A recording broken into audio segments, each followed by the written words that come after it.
When it comes to creating a life of freedom and living on your own terms, your mental and emotional state may not just be useful to improve, they may also be the most important aspect of the whole endeavour. Welcome to episode 41 of the Ikario podcast. It is a pleasure and an honour to bring to you a conversation that I personally hold really dear to my heart. Today I'm speaking with Martin Dunlea.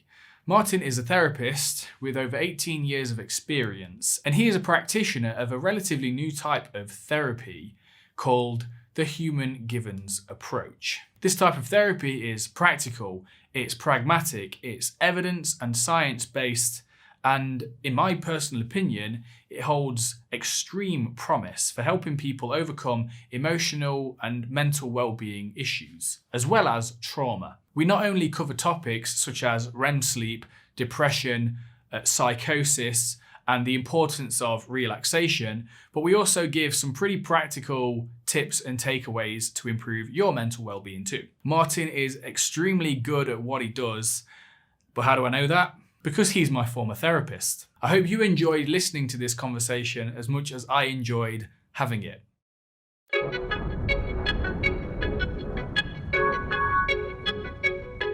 Martin, thank you for joining me. It's my pleasure, Ali. Nice to see you. Thank you, likewise. So it's as I would have said in the intro, Martin, I saw Martin for a few therapy sessions earlier in the year. And I want to say, Martin, thank you for that once again. It was an absolutely, it was a wonderful experience. I was at a place where I was kind of freaking out. And you brought this calm, kind of grounded sense of perspective to my experience that I really needed at the time. And those dulcet tones and that Irish accent kind of doesn't hurt much either. So I appreciate it. That's a comment I get from some English colleagues, and of course, I would say the opposite about their particular accents. Particularly the very succinct and pointed pronunciations that some English people tend to have. Yeah, so we're not doing too bad then. Hopefully, this podcast should be easy for people to listen to. Let's hope. I hope they can understand me anyway. That's that's a big struggle for me sometimes, is to refrain from using too much slang. I've had to kind of tidy up the words I use, especially on this team as well. A lot of people can barely understand what I'm saying. But Martin, so first off, I'd like just a bit of background, how you came to become a human givens approach therapist, because I've got a bit of an idea that because you mentioned to me that you did a little bit of hypnotherapy that was useful to you in the past, but in our own sessions together, I didn't get fully like where you came from. So I'd like, I just want to know what journey have you been on that led you to be a therapist, and specifically a human givens therapist. Well, it certainly wasn't a straight line, put it that way. Well, I actually started off in the music business after leaving school. I worked as a professional musician for quite a number of years. And I suppose I tired a little bit of the lifestyle, the late nights, the being away from home a lot. So when I sort of decided to cut that down, I was looking for something else. At the same time, I was experiencing, I suppose some not very serious emotional problems, but just the usual stuff like self-doubt and a little bit of anxiety and things like that. So I ended up going to see a hypnotherapist, and I found that a very strange but very rewarding experience. I was quite amazed initially at just the ability to get into a very, very profound, relaxed state very quickly. So after a few sessions, things were improving, and it just dawned on me one day. I said, maybe this is the type of job I would like, So on the recommendation of that particular hypnotherapist, he pointed me to a guy in Florida, actually, guy called Jerry Kine, who actually passed away there not too long ago. And Jerry Kine practiced I suppose, a very direct type of hypnotherapy based on the Ellman approach. And so I studied both, I did that through long distance, and also invited one of their trainers over to Ireland to do some training here. So with a mixture of both, I qualified in that and practiced as a hypnotherapist for quite a number of years. And it was during the latter years of that I actually heard Joe Griffin, who was one of the founders of the Human Givens approach, himself and Ivan Terrell is the other guy. I heard him on the radio, on Irish radio, on this program called The Jerry Ryan Show. And in that radio item, he was talking about depression. He was actually advising this particular family who rang in looking for advice. And he explained about, I suppose, rumination, misuse of the imagination, emotional arousal, how all of that would be taken into a person's sleep to be deactivated, or at least attempted to be deactivated in sleep, particularly in the REM state of sleep. And how when there's too much stress put on that system, through too much rumination, too much worry and so on, that the person can wake up feeling absolutely exhausted and demotivated. And then, of course, that doesn't enable them to get their physical and emotional needs met in balance, which starts the cycle all over again. So I was completely captivated by that explanation. It just seems so simple. So I decided to attend just a one-day training on the Rewind course. And that blew my mind as well, the fact that a very simple sort of non-voyeuristic technique could be used to essentially de-traumatize somebody very, very quickly.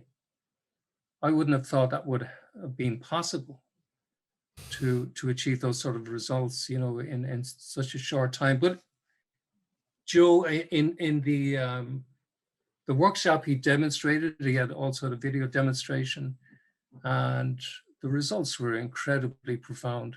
People's flashbacks and things just eliminated more or less overnight. So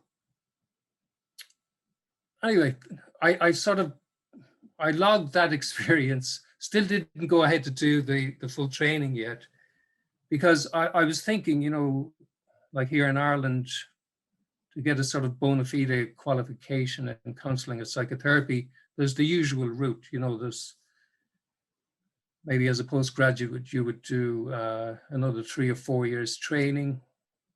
So I investigated that. Then I decided to do a degree in psychology as a sort of preparation for that.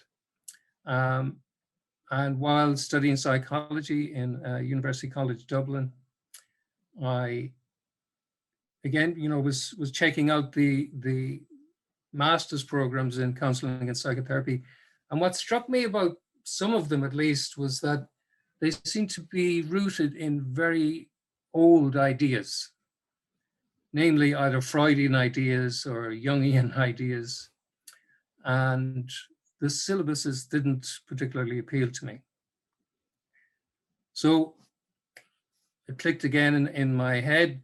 I remembered the Human Givens, I remembered the workshop, I remember the radio interview. And of course, I'd read the textbook Human Givens during that period as well. So anyway, long story short, I decided to do the Human Givens diploma. That entailed a combination of distance learning, but also going over to London and Bristol to do some of the live trainings there. And completed that. And I really see it as the next step up from my hypnotherapy practice, because it actually explained hypnosis in a way I had never heard before. It just seemed to make so much sense again. Like as a hypnotherapist, my definition of hypnosis, if I can remember it correctly, it was something like hypnosis is the bypass of the conscious mind and the establishment of selective thinking, something like that, of acceptable selective thinking. Now that as a definition, yeah, it seemed to make sense, but there was something missing. There was something missing in that explanation. And when I heard the Human Givens definition of hypnosis as a sort of artificial means of accessing the REM state, well, that's quite a different definition. And of course, a lot of hypnotherapists have been, the usual stuff you see in hypnotherapy marketing. Oh, it's nothing to do with sleep and all of this stuff. Well, it's everything to do with sleep. It's everything to do with the REM state. And if you think about what happens in dreams and what happens in trance states, there's a very direct correlation between those. So that's, I hope that sort of explains, how I ended up as a Human Givens therapist. But I have to say, the common reaction to the knowledge and the trainings is that it just seems to make sense. It's very practical. It does away with, convoluted theories and psychobabble. It's just, it seems rooted in scientific thinking. And of course, it is rooted in, brain research and that kind of thing.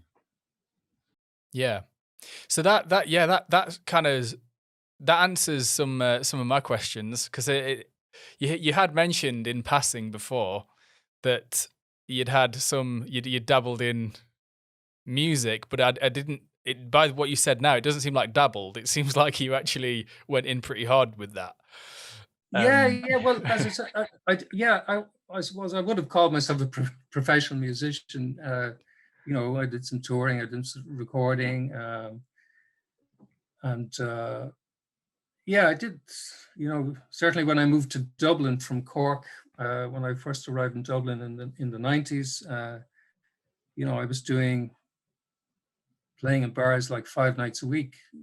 Mainly traditional Irish music, accompanying Irish traditional musicians. But I've kind of, I'm a jack of all trades, master of none when it comes to music.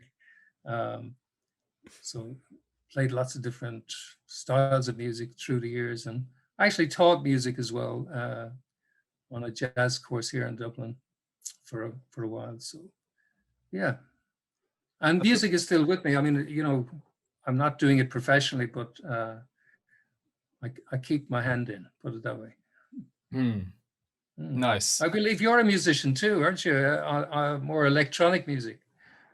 Yeah, well, I dabble. I make some hip hop kind of music, but I sample old soul songs from like the 70s and 80s. It's just, there's something about it that's just so beautiful. But yeah, so you were a musician, then you encountered some challenges of your own, had some hypnotherapy which you found to be really useful, and that sort of put you on this track to becoming a therapist over the following, how long have you been a therapist for? Well, if we counted hypnotherapy, I would say it's probably going back about, at this stage, maybe 17, 18 years. Wow. But the Human Givens is relatively recent, now studying it through the last number of years, but in terms of becoming a full bona fide Human Givens therapist, that's reasonably recent. Yeah, I get you. Well, the Human Givens themselves, the Human Givens approach, it appealed to me. I came across it a number of years ago. I went through a phase of depression, and I was looking at books that would help me. And there was one book the name of it was How to Lift Depression Fast, or I think that was the title. Yeah. I think I And have it on the shelf behind me there. well, it's one of. I'd be surprised to know which books you don't have on that bookshelf behind you, Martin. That is such a. It's like a library behind you. They're all there for show. I haven't read half. I can relate to that too much, but I've come to realize that buying books and reading them are two completely different hobbies. But one thing about this book that struck me was how practical it was, how practical it is. Prior to that, I'd often get caught in these psychoanalytical loops but it wouldn't lead to any relief. Really, it just caused me to become, if anything, even more confused.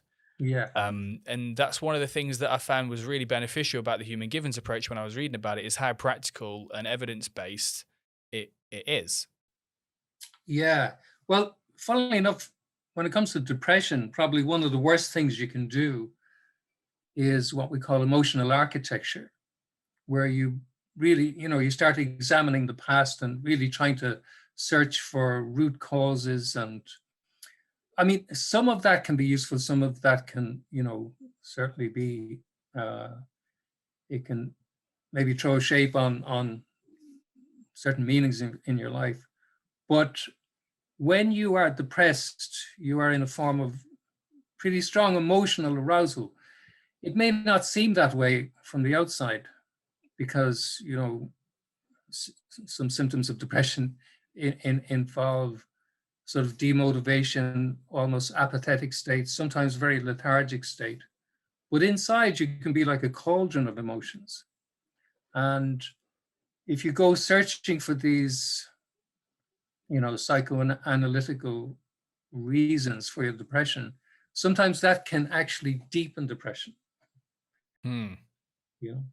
So from a human givens perspective, we try and keep it practical. We try and keep it present-based or future-based. And really, it's just about identifying what physical and emotional needs particularly are missing, or you're not getting met, in balance. And if we can identify those, that sort of gives us a trajectory then for, the way that therapy might unfold. So it's goal-based, it's as I say, it's from my perspective anyway, it's quite practical. And it does away with all the, what we call psychobabble. Yeah, that's what I found really appealing about it. And there was a description of depression that I read on a Reddit post a while ago, and it really, when I was going through a real depression, it really summed it up. Depression is existing in a body that's fighting its hardest to stay alive, with a mind that wants to die. And when I read that, I was like, that is precisely how this feels. My body, because one of the things before I actually experienced depression for the first time, I had this intuitive sense that depression is kind of a low emotional arousal state where everything is actually, it's barely discernible from relaxation in some strange way. Or so I thought until I experienced it. And then I was like, despite the fact that I was depressed, there was no relaxation here whatsoever. My body was on fire. My mind would not stop. Yeah. And the lethargy was there, but it was just beyond anything I'd ever experienced before. You see, the lethargy can be, there could be that sort of physical lethargy, and the body is exhausted. You're waking up exhausted, but your mind is very, very active. In fact, you're putting too much strain on the mind through the, excess rumination, excess worry. And of course, what you're doing during the day when that's happening is you're activating your autonomic nervous system excessively.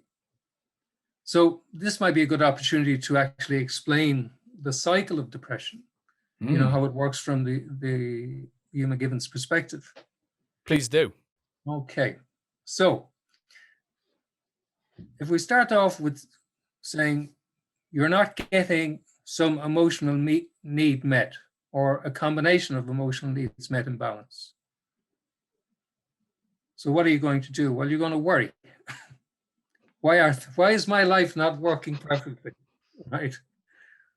What is it about me that is making my life so miserable?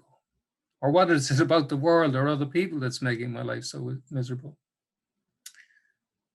So you're trying to work out a problem, and the worry is really, it's a misuse of your imagination, because it sort of works like this. Your imagination is future-based. So you go into the future, you imagine the worst outcomes, you get the sense of the feeling associated with those worst outcomes. You bring it back to the present and then look forward with that feeling. My Isn't that word. great? That's fantastic. So, as I say, through all the rumination and worry, you're activating your nervous system, but you're not completing any of those circuits, or at least a lot of them, during the day. So normally, if we get, let's see if I can give you an example. Let's say you got angry at your boss, or you felt angry at your boss, and you decided to express that anger in the moment. Well, you've completed the circuit there. But let's say you get angry at your boss and you don't say anything. You don't do anything. You just keep it all inside. So that's an arousal of your nervous system that then has to get deactivated during your sleep. And one of the functions of dreaming is to deactivate those unexpressed emotional arousals that you've experienced during the day. And that's one of the reasons we evolved to dream, is that, we can suspend our natural instinctual emotional arousals, because it sort of frees us up. If we were acting out everything in the moment, we wouldn't have much time for anything else. We'd be totally dysfunctional. So we take that into our sleep. And one of the purposes of dreaming is to deactivate those emotional arousals, but dreaming does it in a metaphorical way. And one of the reasons it's in metaphor is so that we don't confuse it with reality. When we wake up, we don't go, oh, that actually happened. That would be even more confusing. So it's acted out metaphorically, and then it sort of cleans the slate for the next day. Now, that would be the ideal situation if we're not doing that emotional arousal excessively. But if we're doing it excessively, then the dreaming state, it has to do an awful lot of work. So you're spending excessive time in the REM state. And of course, your brain is incredibly active during that phase of sleep. And if you're doing it excessively, that's what burns all the energy. That's why you wake up so lethargic and demotivated. And of course, then it's hard to get your needs met if you're not feeling very motivated. And so the cycle just continues. So, in the treatment of depression, well, we have to steer you towards getting your needs met, but we also have to lower your emotional arousal and get you to use your imagination more constructively during the day, so that you're not creating all of these incomplete emotional arousals. And if we can do that, then your sleep balance returns and you wake up feeling refreshed and feeling motivated. And then, of course, that enables you to work in getting your needs met. That makes sense? That makes complete sense. So I've got a question for you.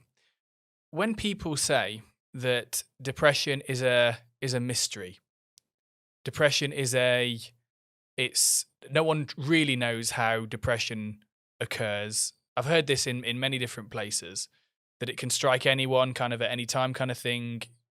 No one really fully knows about why it happens.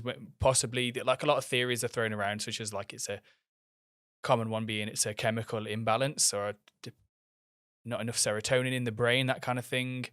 Depending on the explanation you hear, when people say depression is a mystery, how does that land with you? Well, I suppose we have to make distinctions between certain types of depression.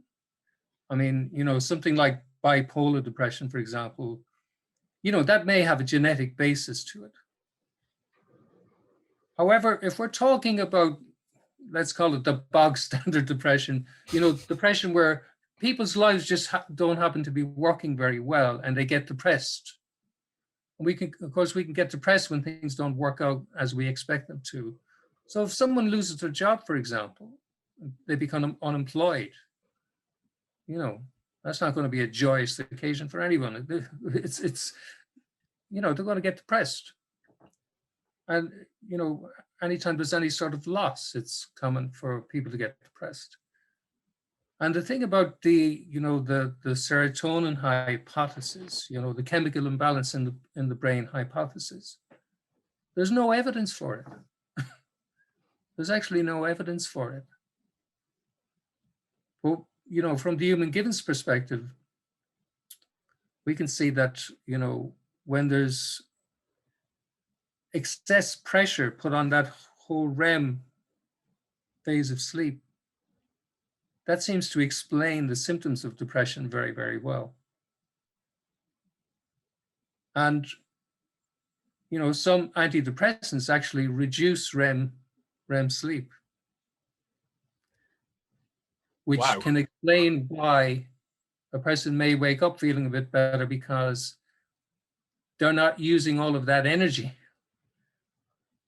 through excess REM sleep. That makes sense. Yeah. Now, look, as time goes on, we're learning new things,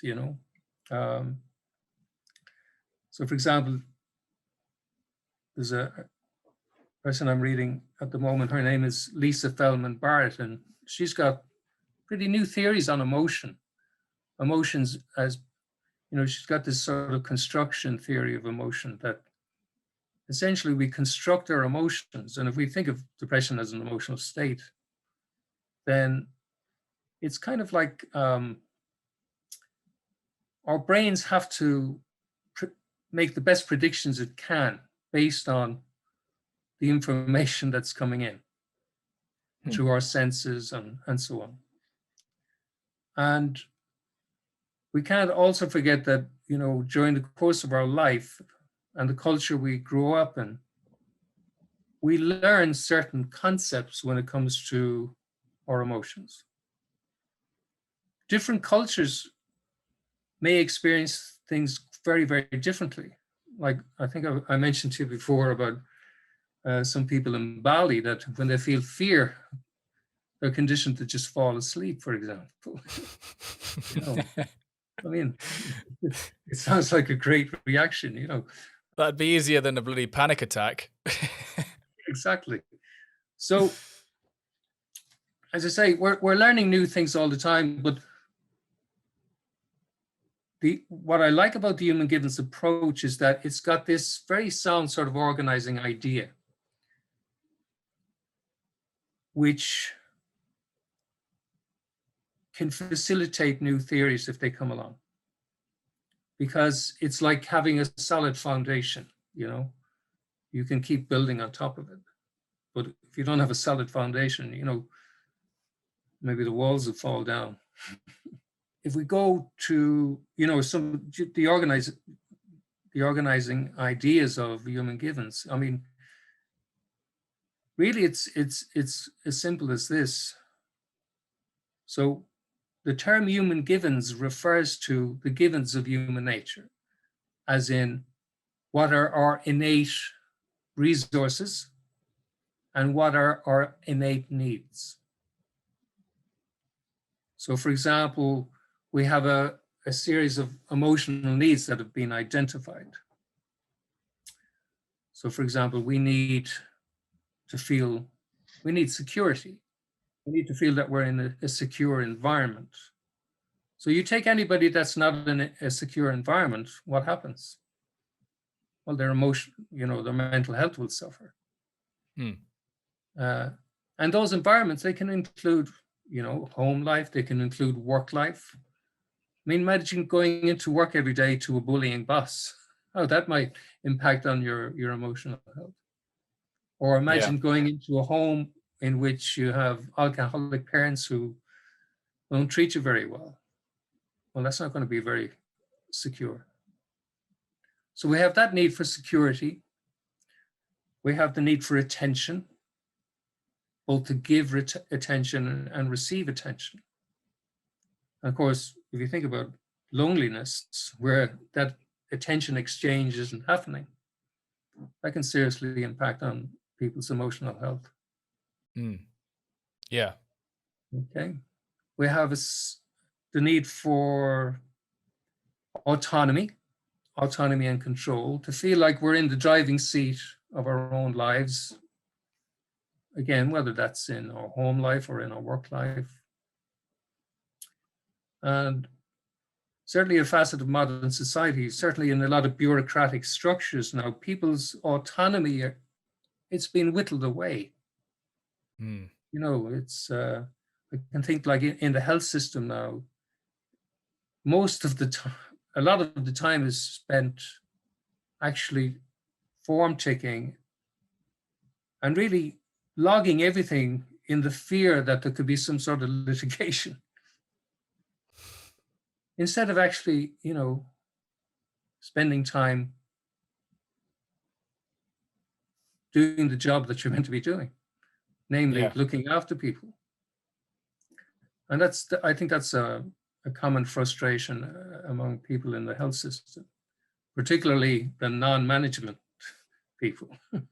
Yeah. The people who are on the receiving end of it. Exactly. Yeah. So we have a need to feel part of the wider community. And again, that, sort of outlines when people are feeling isolated, feeling not part of something. See, we need to be in the company of other human beings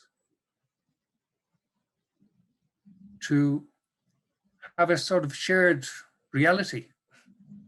People who are on their own, they begin forming their own reality. Sometimes, they end up with a very dodgy version of what they think reality is. Yeah. I mean, on that note, just for a moment, it dawned on me quite powerfully once. So for some reason, when I was younger, when I was a teenager, I would often get public transport. I'd get on buses and stuff, and I'd just be on my own with my headphones, and it was suspicious how often there'd be a person who'd get on the bus who would just be talking to themselves, and they'd be in a state where it's just they they were freaking out or whatever, or they just made everyone nervous, or they whatever the case is. At the time, I didn't know any better. I was like, these guys are crazy. But they would always come and sit next to me, and it happened with such alarming regularity that I was just starting to be like, why does this keep happening? There's seats everywhere, but for some reason they just come and plonk themselves right next to me. And they'd often just babble, just incoherent stuff. And it wasn't until years later when I actually watched a Jordan Peterson video where he's talking about loneliness and what it does to people, that I then looked back and thought, these people were probably just extremely lonely, possibly, right?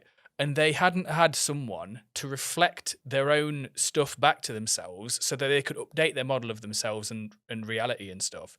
So if they're just on their own and they're isolated for such a long period of time, it's as you say, they're going to form this reality. It's never going to be tested or challenged or corrected by anyone. And because we can't isolate ourselves and live as well as we might. And then they just get on a bus, and then I must have just looked approachable or something. And then they were so desperate for that they were willing to just plonk themselves down and it just all came out. It had to. Yeah. And then it really transformed my view on it, and it made me sort of really respect how dangerous psychologically loneliness can be, especially if it's chronic. Yeah. Well, how can you check that you're sane? You, you, you can't just check that on your own, right? You have to have some sort of shared perception of reality, Yeah. with another human being.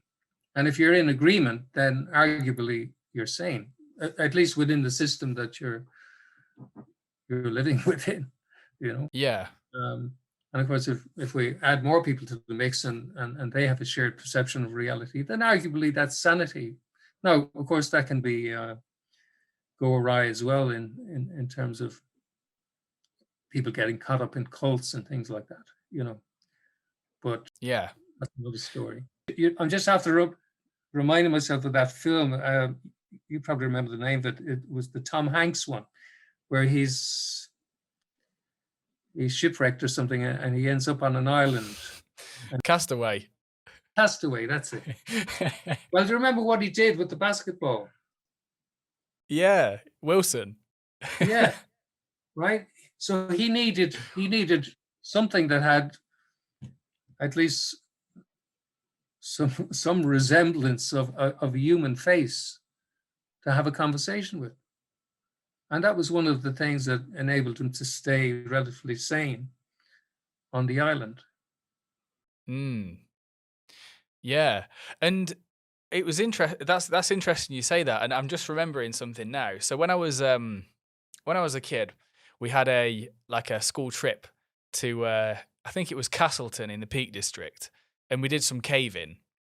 And we went into one of these caves. I think it was called Devil's Mouth Cave or something. It was a really big cave. We went in, and the teacher, the guide, asked us to all turn our lights off or switch our lights off and just sit there in the silence for a bit. And she told us a story about how a caver got trapped down here, and he was eventually rescued, but he was here for a really long time. And eventually, he started talking to his toe. And he came out and he started he had basically been hallucinating that his toe was a talking person and was a personality that was just conversing with him. And he came out and he was describing himself having arguments with it and disagreements and everything. So he had a full, complex, messy human relationship with his own toe in a period of extreme isolation. And it made me wonder, it makes me wonder now, if that was true. There's always an element of embellishment to these things, but if that was true, it makes me wonder if there is a part of us that it's like an immune system that kicks in. That's like we need to talk. We need some form of contact, and even if it's with something seemingly arbitrary, like just like our own toe or something, our mind needs that in order to just stay remotely sane. Yeah, I remember an experience. There's a place in Cork called Mitchelstown, and it has these underground caves called Mitchelstown Caves. And I remember going in there one time with a guide.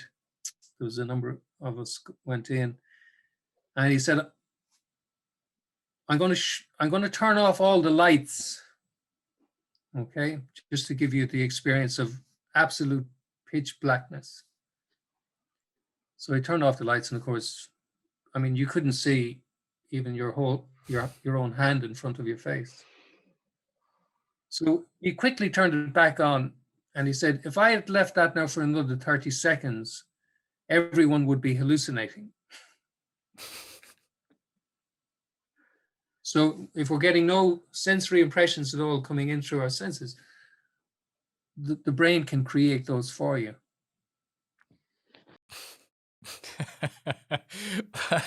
which is crackers. If I think about it, that's just the brain can just make Now, stuff of course, up.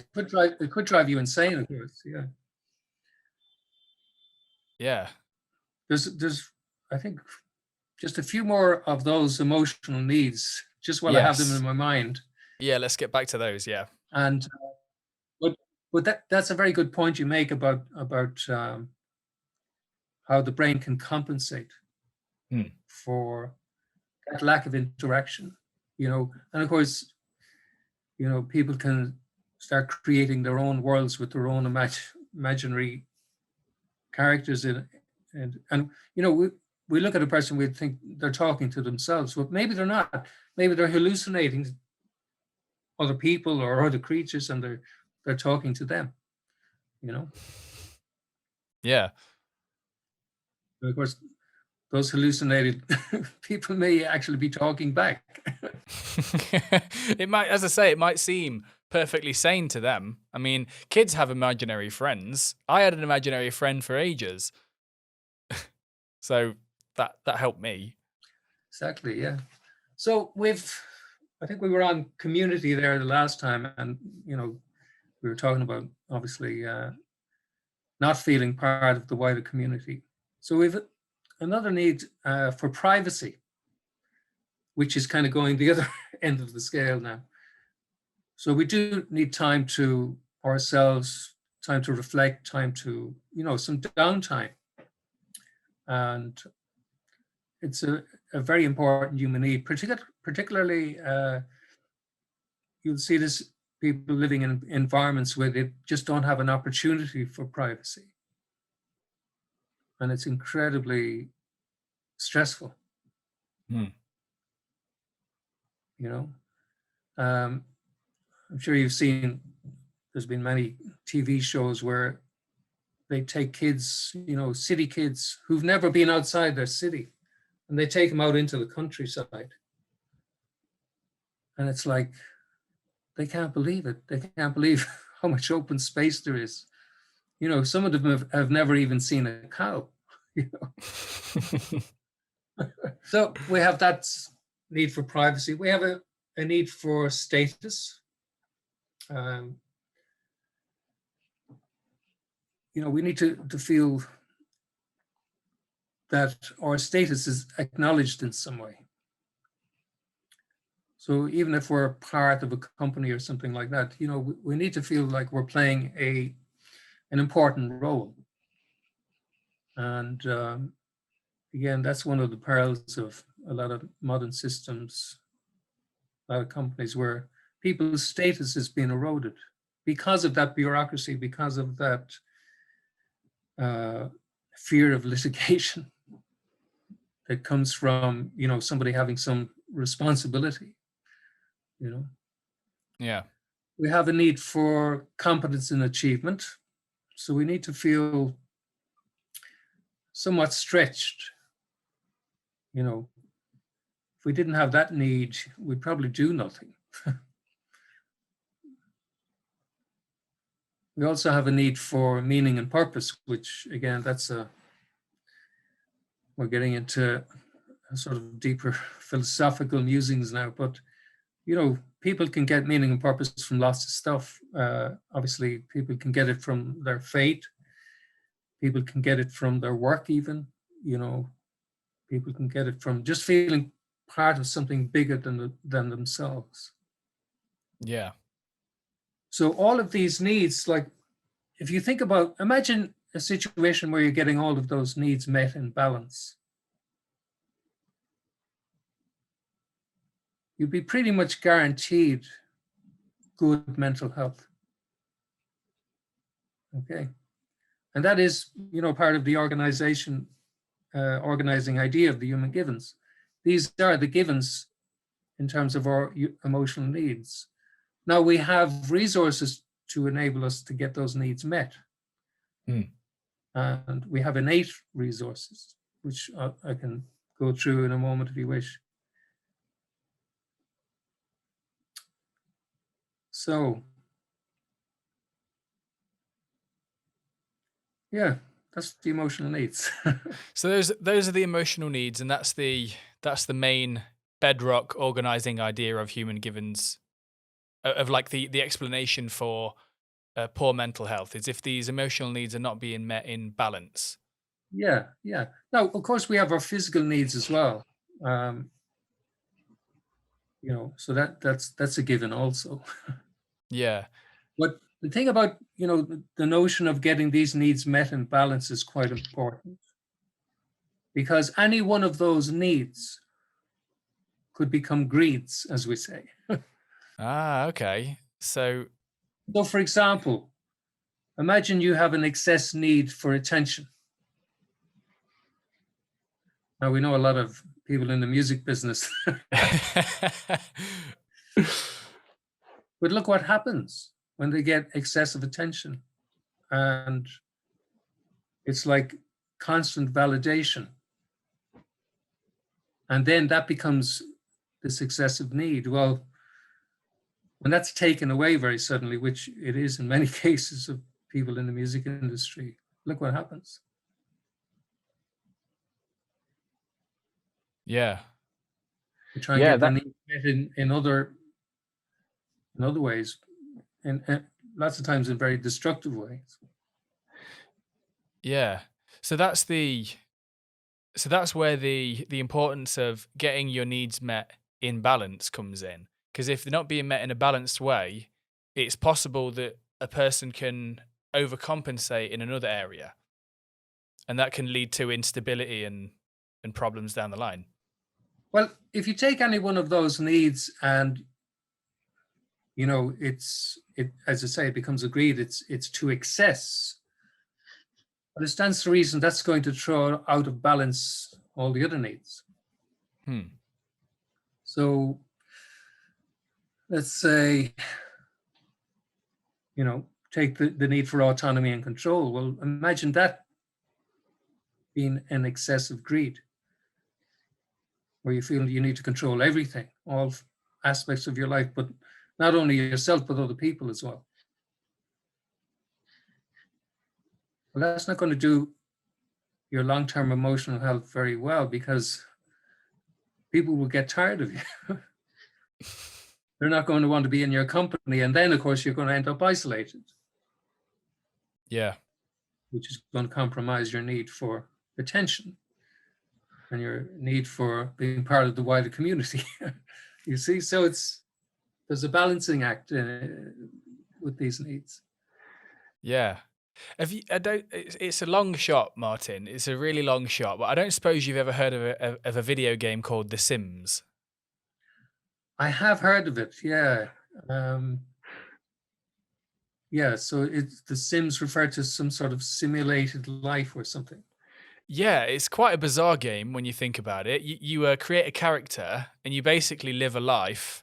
You meet, you have friends, you make a house, you get your job and everything, and you basically live a human life, but virtually.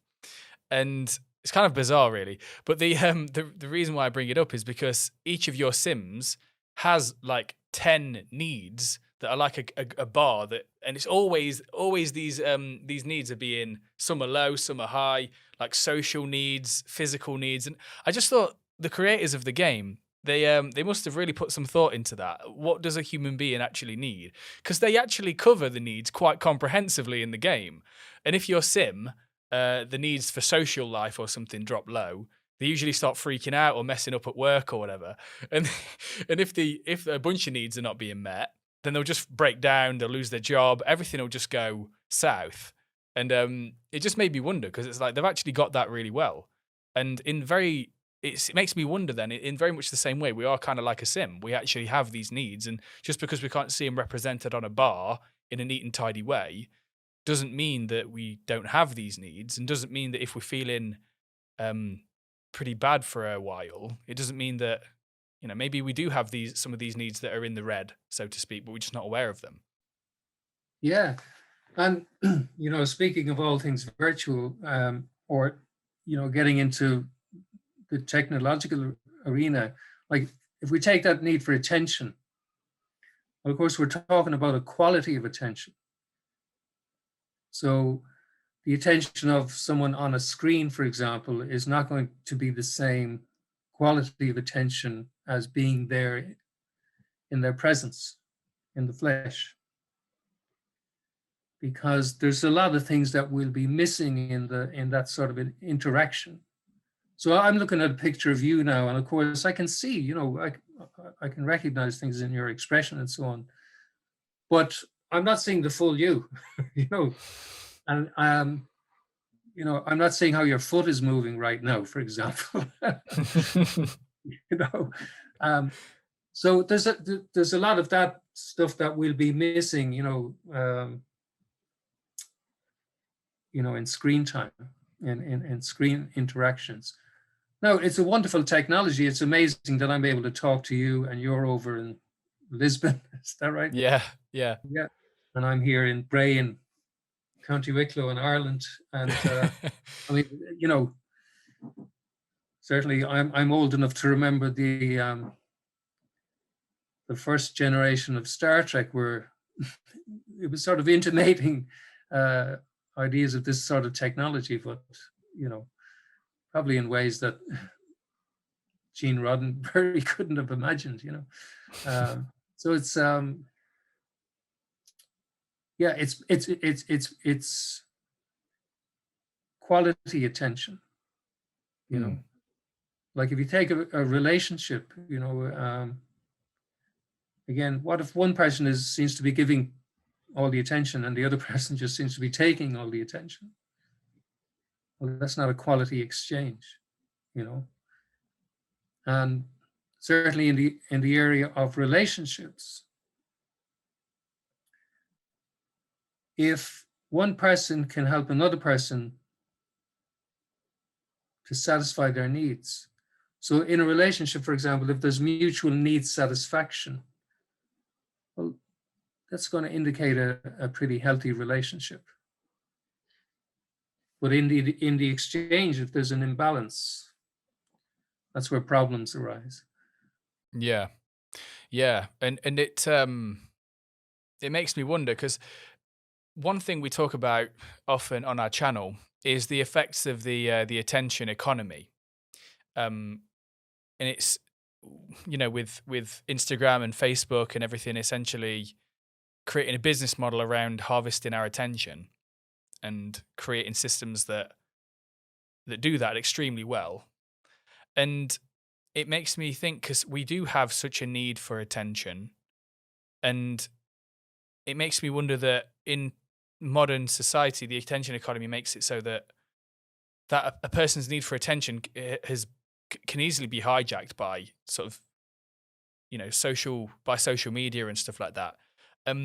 Just as a quick stop-off point, I wanted to ask you, in your experience, because you've been doing this for a while, since social media sort of came on the scene, did you notice a difference? Like, did you notice a shift in people? Like, did you notice anything change? Basically, you may not have, but I just wanted to double check while we're on the topic.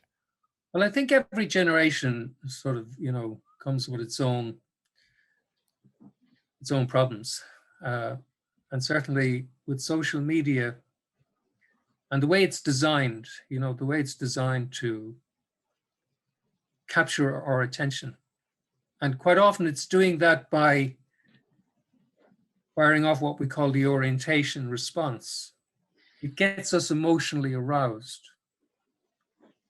Like, you only have to look at Twitter, for example, it just seems to be a constant, barrage of insults and people opining about all sorts of things, but doing it in a way that's very emotionally charged. Now, the social media companies, they know if they can get us emotionally aroused and they can fire off this orientation response, they can capture our attention. But they can also influence us in ways that is quite underhand, and then couple that with, firing in some personalized advertisements at the same time, trying to hook us into becoming consumers and promising, that these personalized goods can be a way of fulfilling your needs. So it's a whole system, it's a whole system. And I mean, it's not all bad. There's some wonderful aspects of it, but there's a lot of ambiguity in social media, which is not good for the human mind. the human brain, it doesn't like uncertainty. It doesn't like ambiguity. It always is trying to, we've talked about pattern matching before, so we have our instinctive templates for things that exist outside of ourselves. And when we make a pattern match, that's sort of a completion, but social media can keep us guessing, can keep firing things at us that, have a certain level of ambiguity to them. And again, that can sort of hijack us. So again, with these technologies, there's good sides and bad sides to it, but I suppose, if you were to be completely cynical, well, it's all about money generation, really, isn't it? Yeah, that's the attention economy, It's the harvesting of attention for bottom line profit. The curious thing as well is certainly for young people, like think about young people who are, they're developing their sense of self. Well, it's like every young person on social media has an avatar where they're putting up their ideal self. But they can't hope to match that ideal self with what actually happens in reality. And if that ideal self gets criticized in any way, that can have a serious impact on someone's real sense of self. Yeah. So it's an artificial world, and it's certainly for young people, it's it can be very, very confusing. It can, well, it doesn't do wonders for their self-esteem and self-confidence, because there's an enormous power in, with a flick of a switch, just being able to isolate somebody. As in block them? Yeah, block them. And if you think of that from an evolutionary point of view, the most dangerous thing that could happen to you, hundreds of years ago, was to be isolated from your community. Well, you wouldn't have the protection of the community. Imagine having to fend for yourself and be constantly on alert to dangers without that support. Now, I also have to bear in mind that, I'm not a digital native.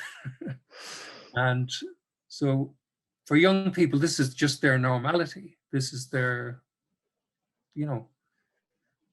they probably think someone like me is I'm just behind the times or something.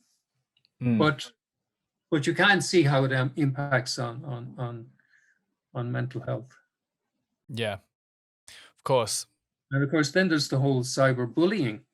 If you remember growing up in school, like if you were bullied, well, it's probably going to be one or two people, but you could be bullied by hundreds of people simultaneously on social media. Think about that. Yeah. It's incredibly stressful. Yeah. So we had a brief little stop off as to just the effects of social media, and that I can see that came as a result of us talking about our needs, and one of them being attention, which is currently being harnessed for the attention economy. But I just wanted to delve just a little bit into what our givens are, because often when I tell people about the human givens approach, they often ask me what that name even means. Well, yeah, so I mentioned to you, like, we have these needs, but we also have our innate resources. Okay. So we don't come into the world as blank slates, because even while we're in the womb, there's some instinctual programming taking place. Actually, curiously enough, a lot of that is happening in the REM state while we're in the womb. Right. Okay. And that's one of the functions of the REM state. It's a programming state for programming in these innate resources that really come through, our program through our genes, essentially. And when we're actually dreaming then as well in the REM state, that's preserving our instincts. It's like by resetting them, it preserves them. Does that make sense? That does make sense. And I noticed that we keep mentioning REM sleep, and I think I want to circle back to this at some point, just to emphasize it a little. Well, let's look at some of those resources. Now, of course, we come into the world pretty helpless, and we're dependent on our caregivers for our needs, both our physical needs and our emotional needs. But as we develop, a long-term memory, for example. So imagine life without a long-term memory. We wouldn't be able to add to our knowledge or learning. So that's a very important. The short-term memory is a very important resource as well. So I wouldn't be able to have this conversation with you if I didn't have a short-term memory. Yeah. I just forgot everything instantly that you just said. Right? Yeah. It'd be really hard to navigate, wouldn't it? So we also have the ability to build rapport with other human beings. And now that happens best really when you're in the company of somebody. We can do it over this technology, obviously. We can do that.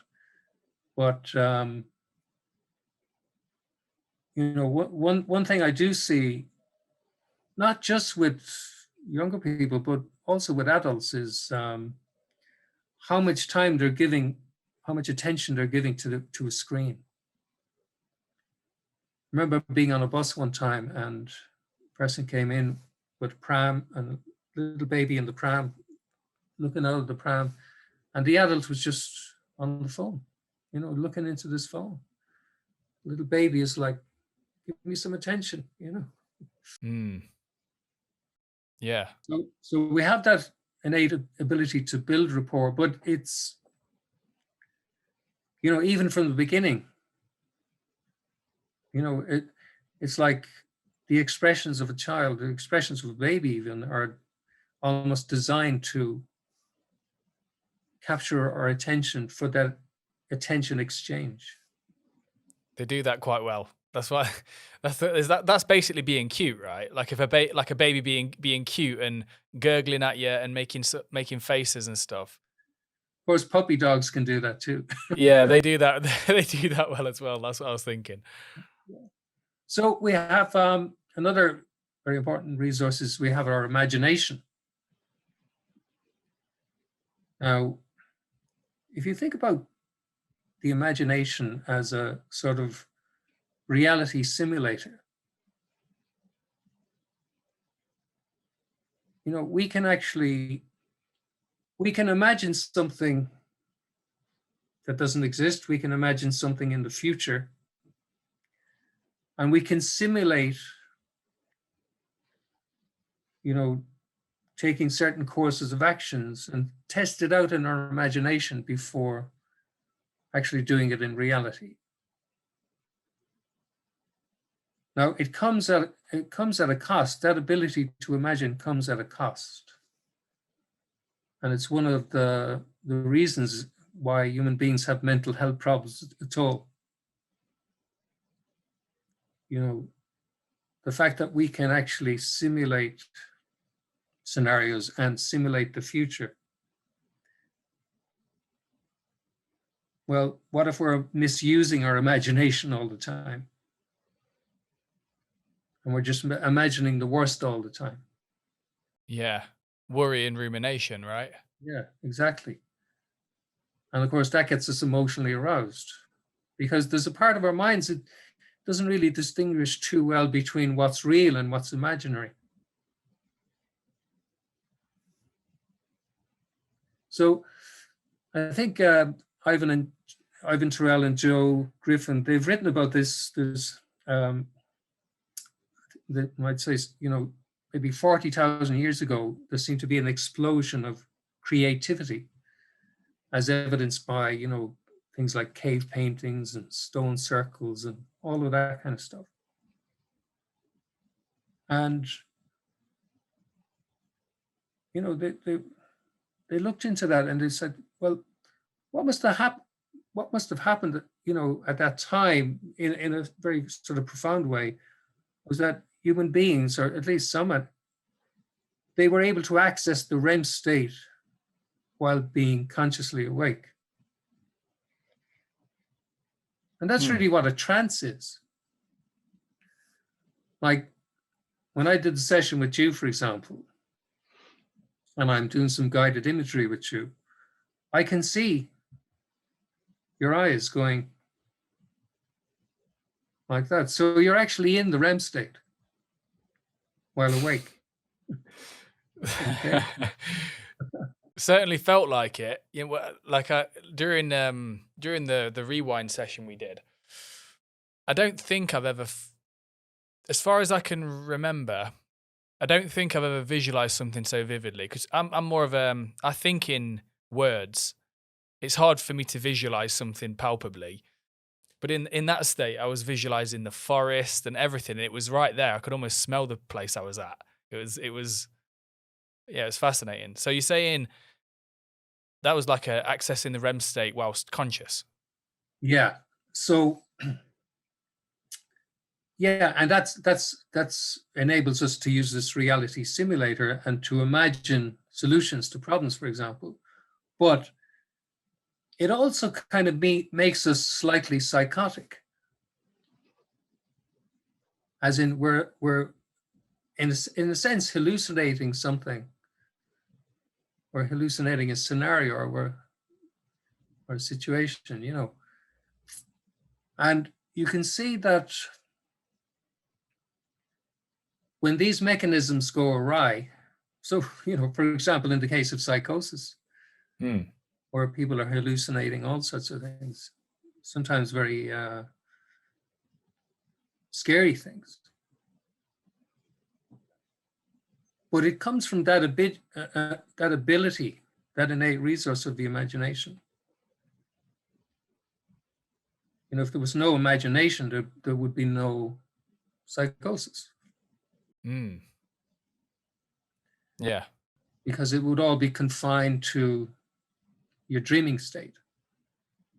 Now, I have to say something about psychosis, or at least one definition of it is, it's like the processing of reality through the dreaming state.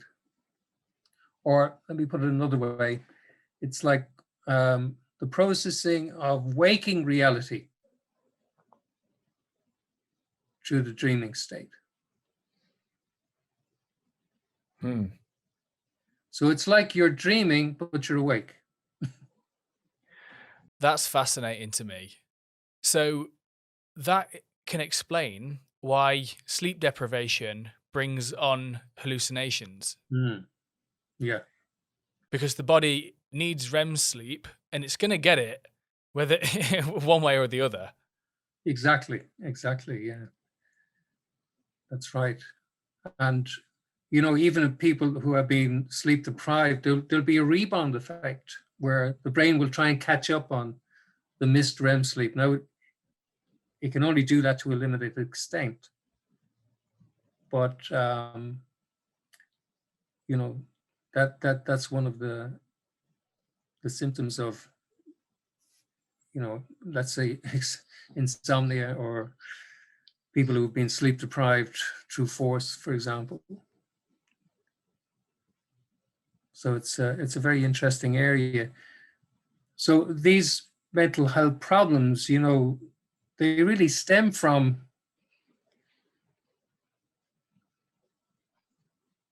these innate resources.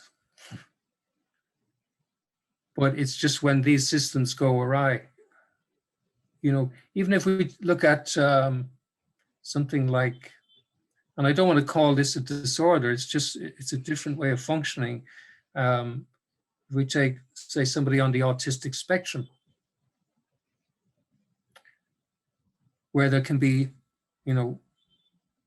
let's call it damage to your guidance system. So you're not able to pick up on things like social cues and not able to have the same levels of ability in building empathy, for example, or building rapport. Yeah. So then your way of navigating the world it can become very, very fixed.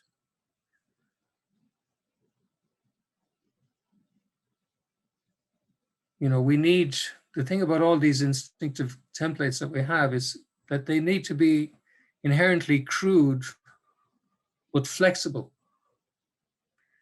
So for example, let's say you have a template in your brain for what a chair is. Now imagine going into a scenario where there's loads of chairs, but it doesn't match the exact template that you have in your brain for a chair.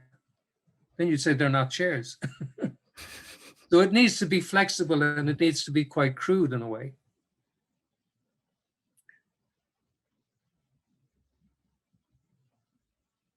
Does that make sense?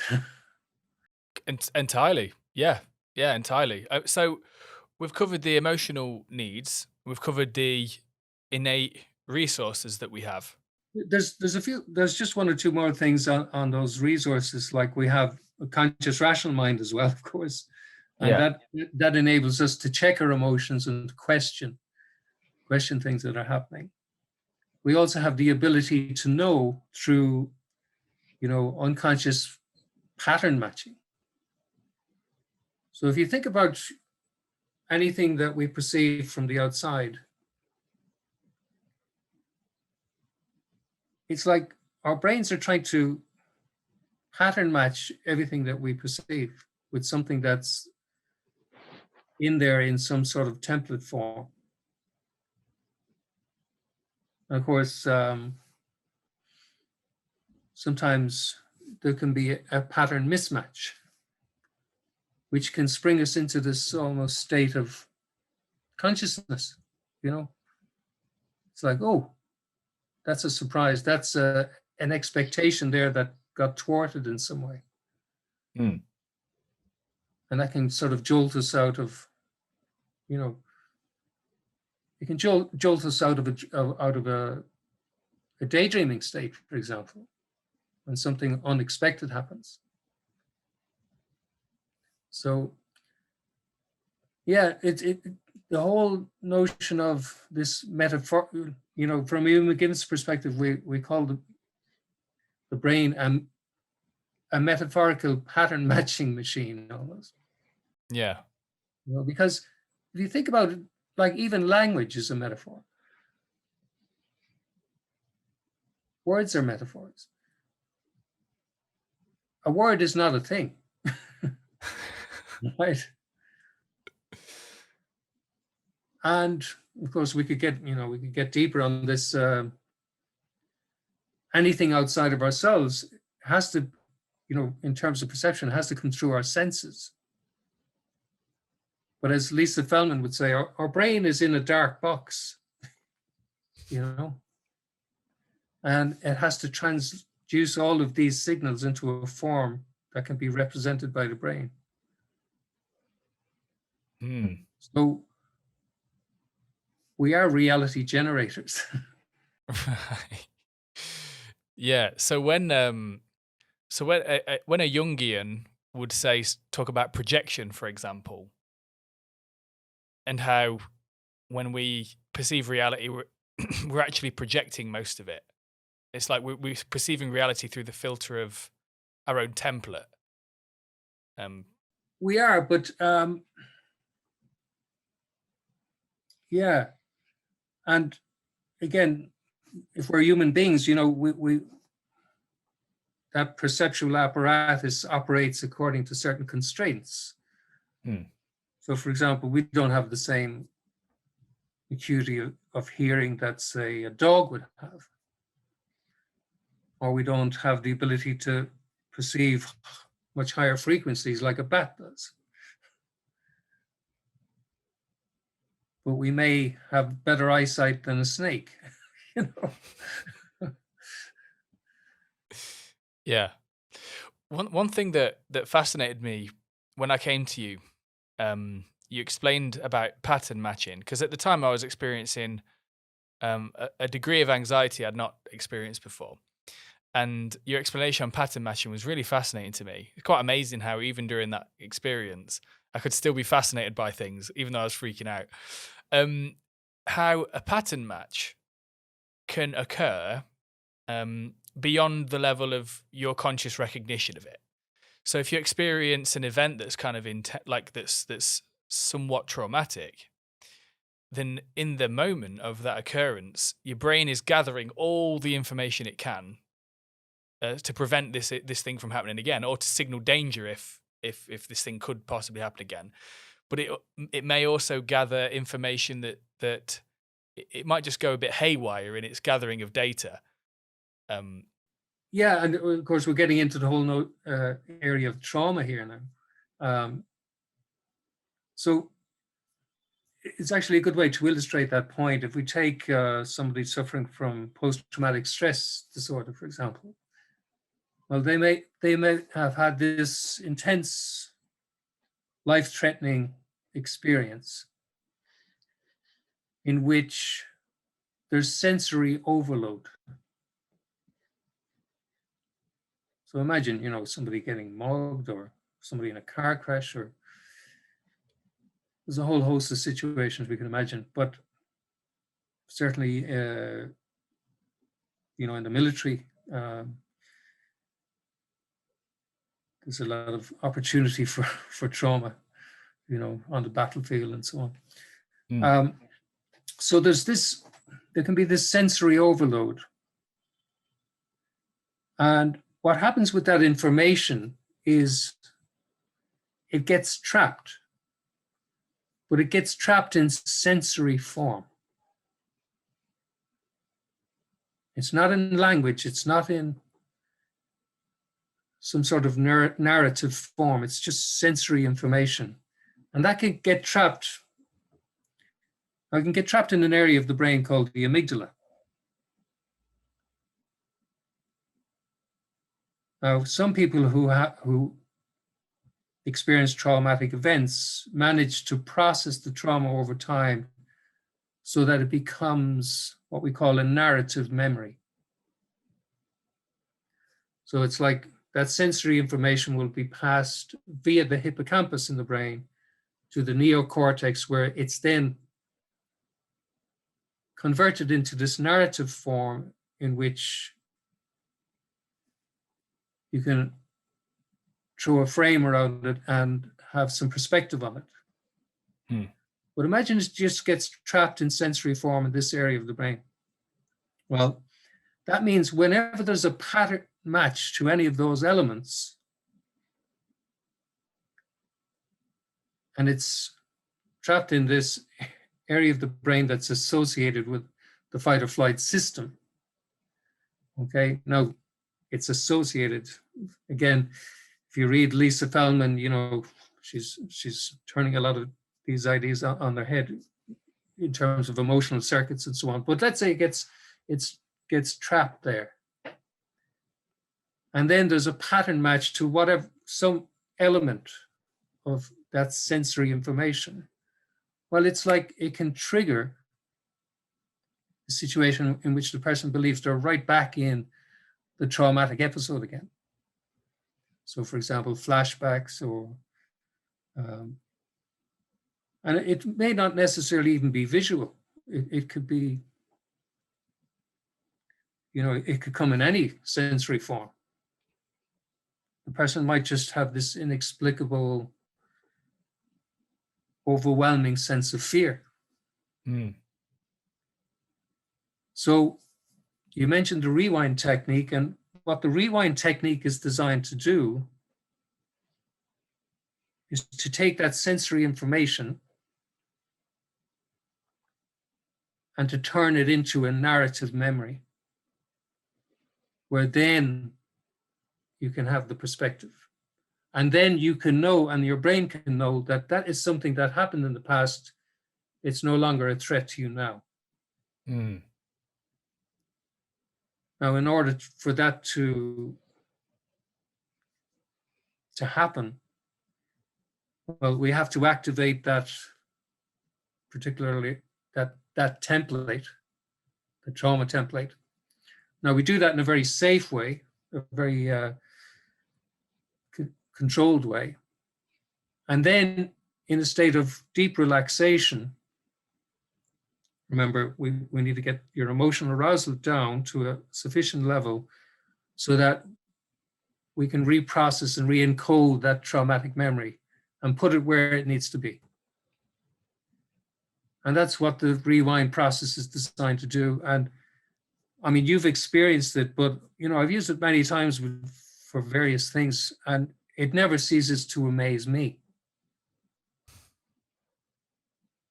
And in fact, there's an organization in England called PTSD Resolution that work exclusively with military personnel or people who are trying to reintegrate back into civilian life, but who have experienced all sorts of traumas, in battlefield situations and so on. And this particular charity uses the services of Human Givens therapists who are trained in this technique. And they've had amazing success with it. Now, there's more than just a rewind technique. Obviously, there's the human needs, and there's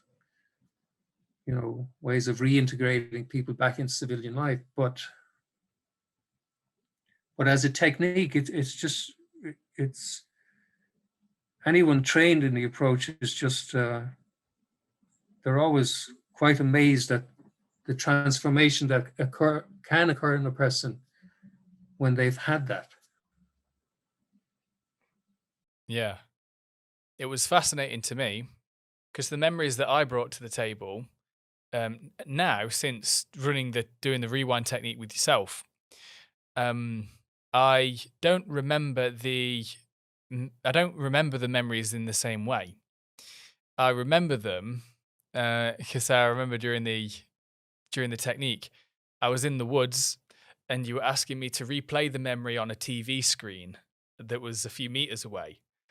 And it's as though I sort of, the memory now is not of the event. It's of me sitting in a chair in the woods, replaying it back on the TV screen. It's like, that's a memory I recall that a lot easier than the original memory, which is one permanent change that occurred as a result of just a single session. So for the treatment of traumatic memories and such, it sounds to me like this thing has a lot of promise, a hell of a lot. Well, it has, but it also has a very good research base at this point. I mean, there are various methods of reprocessing trauma. There's somatic methods. There's things like emotional freedom technique. There's kind of a tapping procedure. There's eye desensitization, whatever it's called. And I mean, there's other methods that work, but again, what Joe Griffin and Ivan did was, this is actually an old NLP technique. It was called I think it was originally called the visual kinesthetic double dissociation technique or something. But what they did was they refined it because they discovered that it worked some of the time, but not all the time. One of the keys in the refinement was the activation of the template, but also the reprocessing done in a very profound, relaxed state.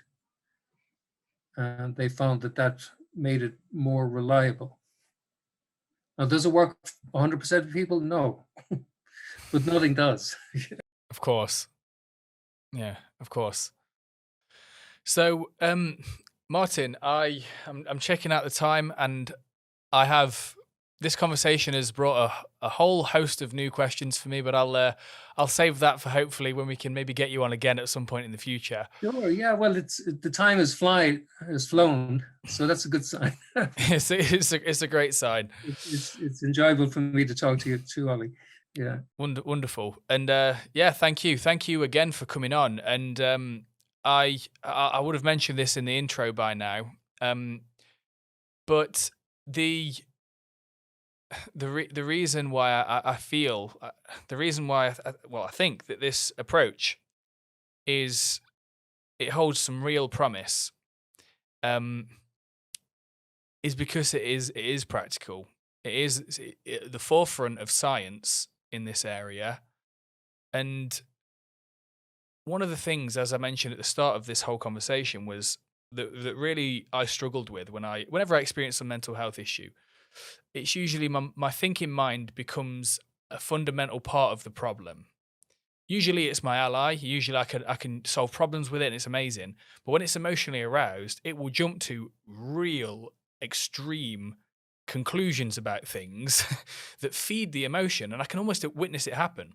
One thing that this approach really did for me, is to ground ground things in a firm basis in science and a pragmatic and practical approach. And I think a lot of people would benefit from this. I really do. And I think just a basic understanding of their emotional needs is something that people seem to lack in my experience. And I think this could really help people in that area too.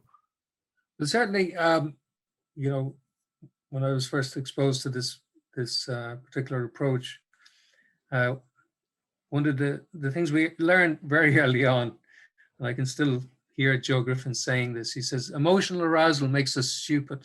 You know?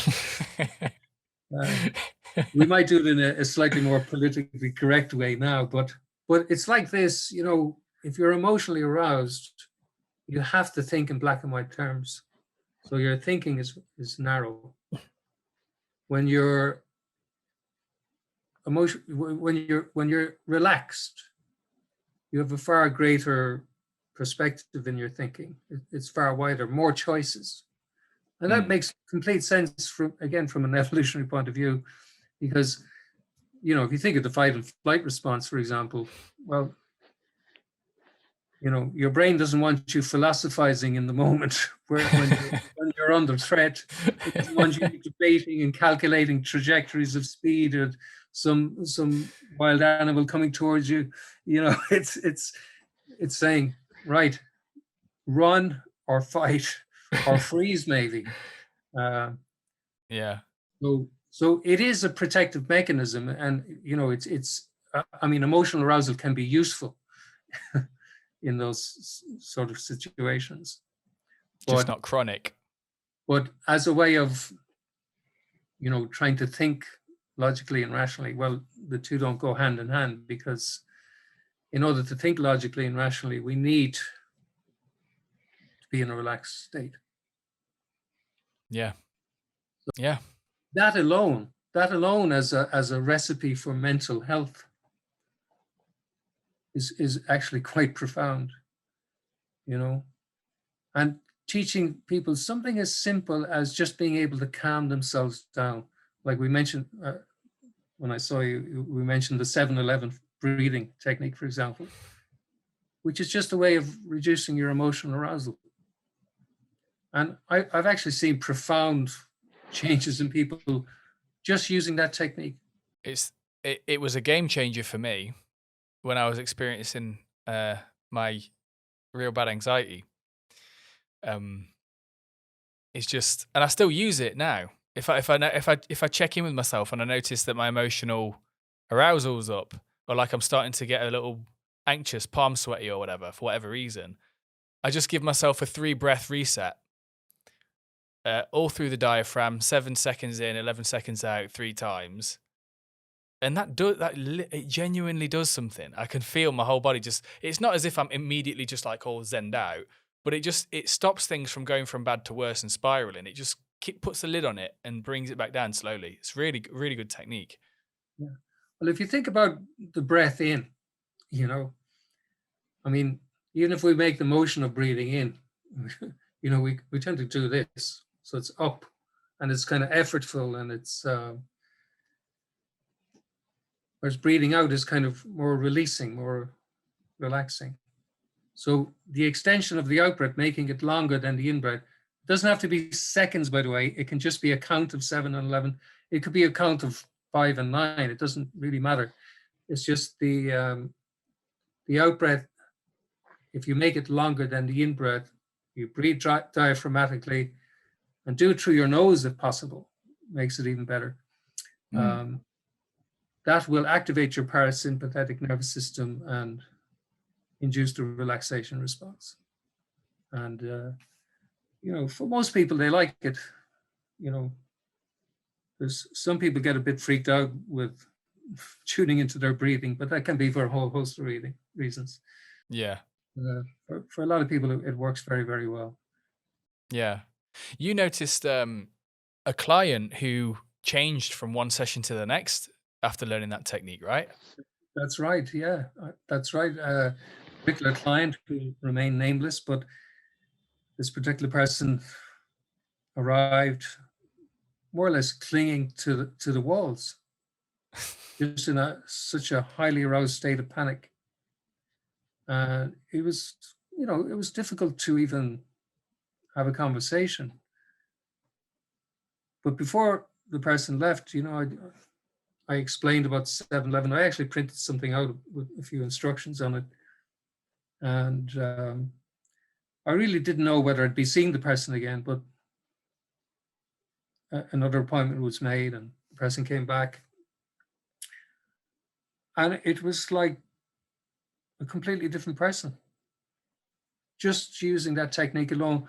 But what was great was the person was highly motivated because of the severe panic and anxiety. And you see, that's one thing. Pain can make us incredibly motivated. So, yeah, the person practiced that a number of times a day.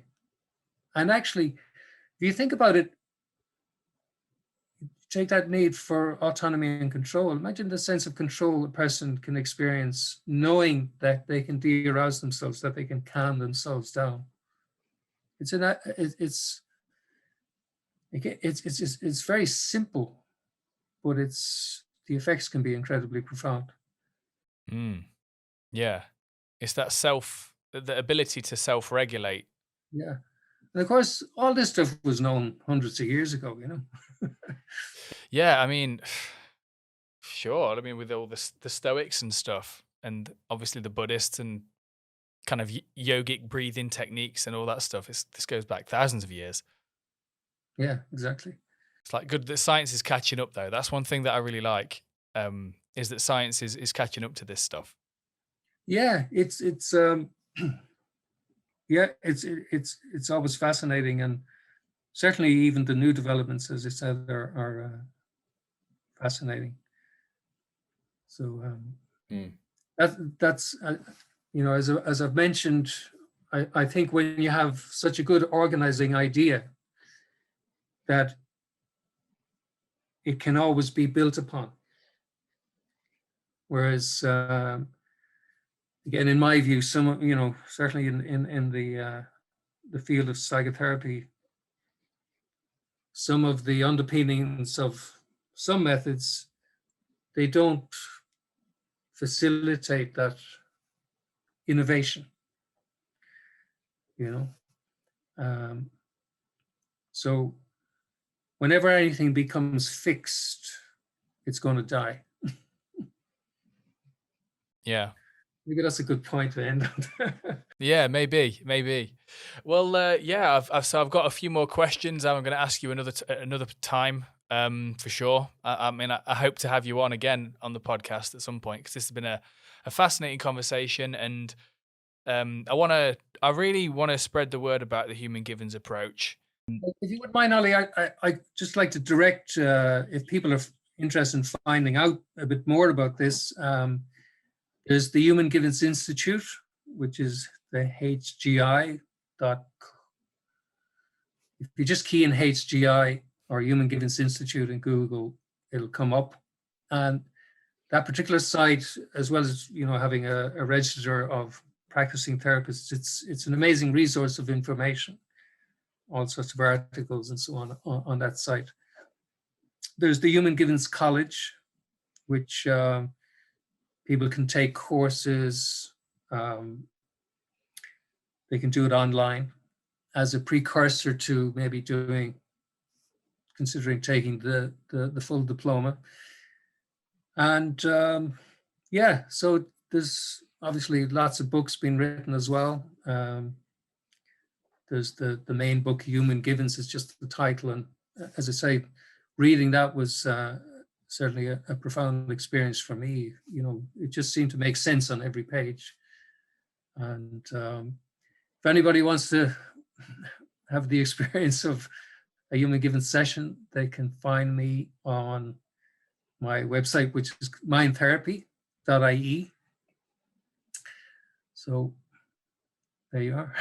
Fantastic. All of that stuff, all of that stuff that Martin just mentioned, I'm going to put in the show notes for this episode, the number of which is yet to be determined, but it's going to all be in the show notes, guys. So all the books, the Human Givens Institute, the Human Givens College, as well as Martin's website and ways to get in touch with Martin if you want to have the experience that I did. And I, by the way, would highly, highly recommend Martin's work. He's excellent at what he does. And I highly recommend that. That's all going to be in the show notes for this episode. And as always, guys, if you would like to leave a voice message for us, you can go to anchor.fm/ikario. And with that, enjoy yourselves, and we'll speak to you next week. Take care, guys. Thanks so much, Ali. It's been a pleasure. Thanks. Thank you, Martin. Take care.